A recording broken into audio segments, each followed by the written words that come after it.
안녕하세요. 오늘 저희가 함께 살펴볼 이야기는 요한복음 12장입니다. 예수님의 마지막 주간, 정말 중요한 사건들이 막 연달아 일어나는 그런 장이죠. 네, 맞아요.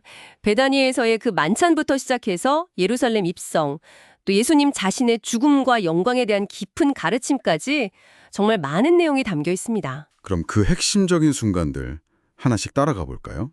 좋습니다. 이야기는 6월절 엿새 전 베다니에서 시작돼요.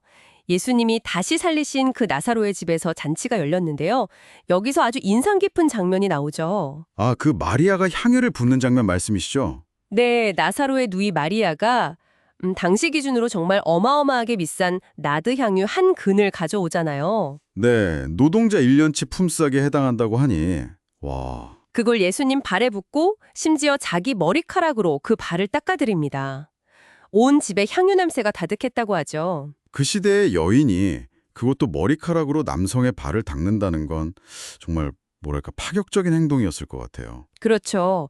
아주 극진한 존경과 사랑의 표현이면서 어쩌면 다가올 예수님의 죽음을 예감한 행동일 수도 있고요. 근데 그때 가룟 유다가 딱 나타나서 분위기를 떼죠.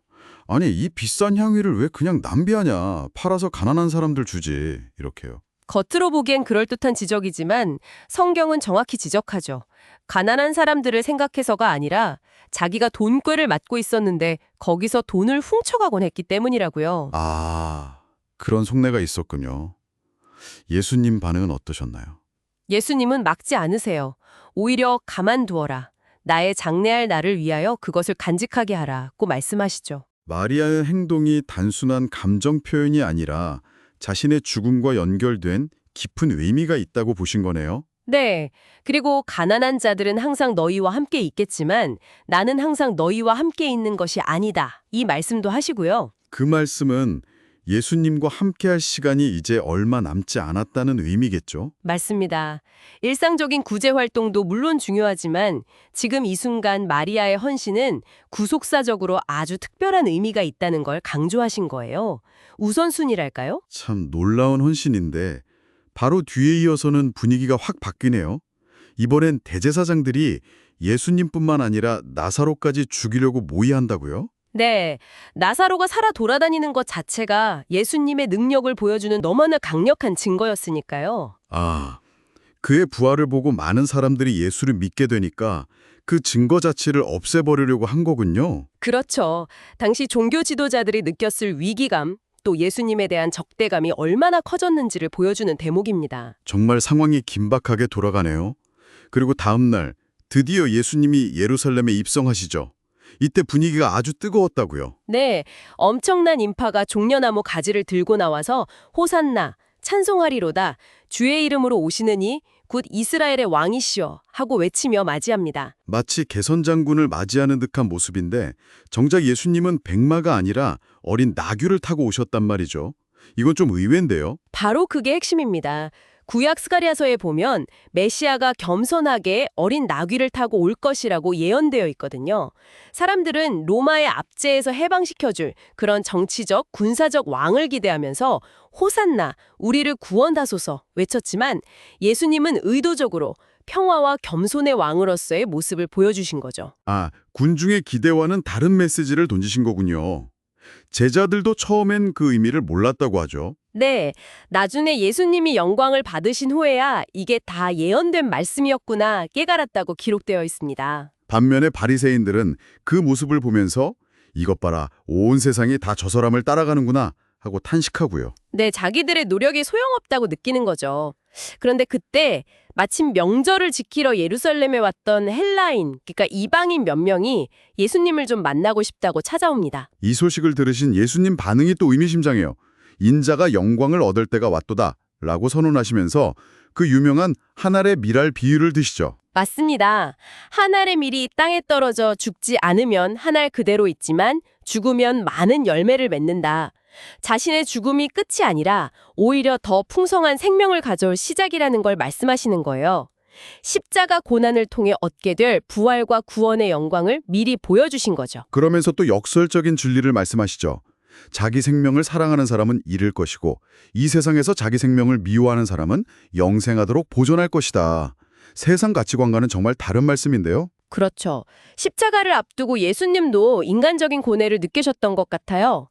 지금 내 마음이 괴롭다고 솔직하게 말씀하시거든요. 아, 그런 모습도 보여주시는군요. 네. 하지만 이내 아버지여 나를 구원하여 이 때를 면하게 하여 주옵소서 이렇게 기도하는 대신에 그러나 내가 이를 위하여 이 때에 왔나이다. 아버지여 아버지의 이름을 영광스럽게 하옵소서라고 기도하십니다. 자신의 사명을 다시 한번 확인하시는 거네요. 그때 하늘에서 소리가 들렸다고요? 네. 내가 이미 영광스럽게 하였고 또다시 영광스럽게 하리라는 하나님의 음성이 들렸다고 합니다. 예수님은 이게 다 제자들을 위한 거라고 설명하시죠. 이제 세상에 대한 심판이 이르렀고 자신이 땅에서 들리면, 즉 십자가에 달리면 모든 사람을 자기에게로 이끌 것이라고 선언하십니다. 십자가 죽음이 결국 모든 사람을 구원으로 이끄는 길이 된다는 거군요. 빛이 있을 동안 빛을 믿으라는 권고도 하시고요. 네, 기회가 있을 때 믿으라는 거죠. 그런데 이렇게 많은 표적을 보여주시고 또 이런 가르침을 주셨는데도 여전히 많은 사람들이 믿지 않았다는 사실도 요한은 분명히 기록하고 있네요. 심지어 믿기는 했지만 드러내놓고 말하지 못하는 관리들도 있었다고요. 그렇습니다. 요한은 이게 이사야 선지자의 예언이 이루어진 거라고 설명해요. 사람들의 눈이 멀고 마음이 완고해졌다는 거죠. 그리고 믿음을 숨겼던 관리들에 대해서는 그 이유가 사람의 영광을 하나님의 영광보다 더 사랑했기 때문이라고 아주 날카롭게 지적합니다. 아, 출교당할까 봐 사회적인 평판이나 지위 때문에 진리를 따르지 못했다는 거군요. 네, 오늘날에도 생각해 볼 문제죠. 이 장의 마지막은 예수님의 외침으로 끝냅니다. 자신을 믿는 것은 곧 자신을 보내신 아버지를 믿는 것이고 자신을 보는 것이 아버지를 보는 것이라고 선포하시죠. 네, 빛으로 오신 목적이 세상을 심판하는 것이 아니라 구원하는 데 있다고 다시 한번 강조하시고요. 하지만 동시에 경고도 하시네요. 맞습니다. 자신의 말을 저버리고 받아들이지 않는 사람은 마지막 날에 그 말씀 자체가 그를 심판할 것이라고요. 그 말씀은 예수님 스스로 만든 말이 아니라 생명을 주시는 아버지 하나님의 명령이기 때문이죠. 결국 예수님의 말씀에 어떻게 반응하느냐가 영생과 심판을 가르는 기준이 된다는 선언이군요. 정확합니다. 그 명령이 곧 영생이라고 말씀하시면서 12장이 마무리됩니다. 와, 요한복음 12장 정말 숨가쁘게 많은 사건과 메시지가 담겨 있네요. 마리아의 그 감동적인 헌신부터 시작해서 군중의 환호, 또 예수님의 깊은 고뇌와 죽음 예고, 그리고 믿음과 불신의 갈림길까지 극명한 대조가 인상적입니다. 네, 정말 극적인 대조들이 계속 나타나죠. 마리아의 전적인 헌신과 가룟 유다나 대제사장들의 계산적인 반대, 또 군중의 열광적인 환호와 그 이면에 있는 예수님의 내적인 고통과 사명 사이의 긴장감 같은 것들이요. 예수님은 계속해서 자신을 빛으로 또 생명을 주는 미랄로 제시하시면서 믿음을 촉구하시고요. 그러네요. 오늘 이 이야기를 들으신 여러분 어떠신가요? 이 장에서 가장 마음에 와닿는 부분은 어디신가요? 특히 자기 생명을 미화하고 영생을 택하라는 그 예수님의 도전적인 말씀 앞에서 오늘 우리에게 본다는 것과 믿는다는 것은 어떤 의미일지 한번 생각해 볼 필요가 있을 것 같습니다. 찰나의 영광과 영원한 생명 사이에서 나는 지금 무엇을 더 가치 있게 여기고 있는지 돌아보는 계기가 되는 것 같네요.